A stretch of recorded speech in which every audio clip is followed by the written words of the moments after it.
Welcome back to Educator.com. This lesson is the basics of the digital video system. In this lesson, we are going to be discussing and defining, first and foremost, analog versus digital signals. What does that mean?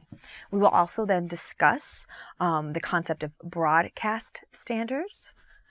And then finally, the bulk of the lesson has to do with digital formats and describing them and explaining the different types of formats and some of the different specifications within those formats. So we've got display formats, media formats, recording formats, which we will be exploring the settings. And then also we will be discussing audio and video codec, what that is. Okay, let's begin.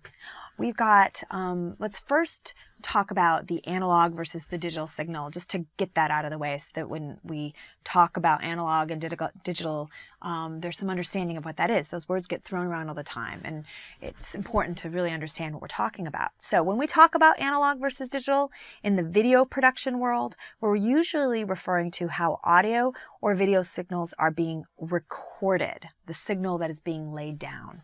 So the analog signal is an electrical copy of the original stimulus. So for instance, someone singing into a microphone, we've got a sound wave or sound energy that is going to be transformed into an electrical signal, and that is going to be the analog signal. Okay, so analog signals fluctuate exactly like the original stimulus. So as the person sings, so does that electrical copy change. As the person singing voice changes, sounds, different tenor of their voice, different loudness, so does that electrical copy. Now, another example that I like to give it has to do with an analog clock.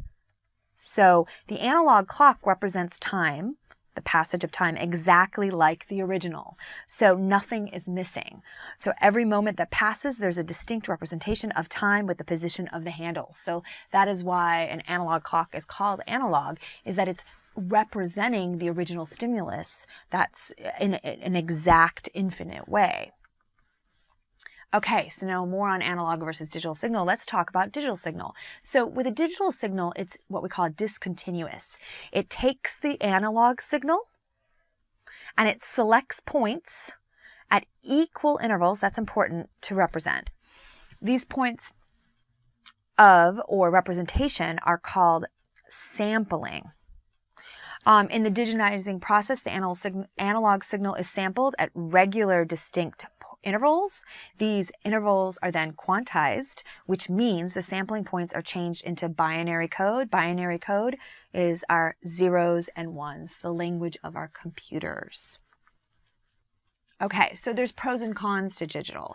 So one of the digital disadvantages is that the signal is what we call finite.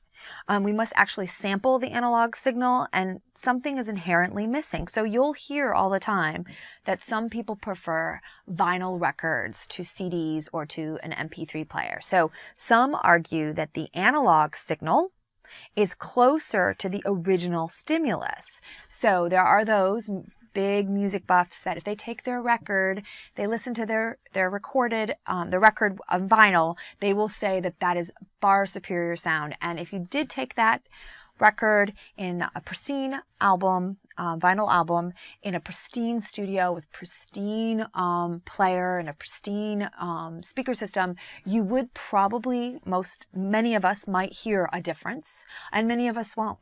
So there is that disadvantage to digital, is that the analog signal can be richer under the right circumstances.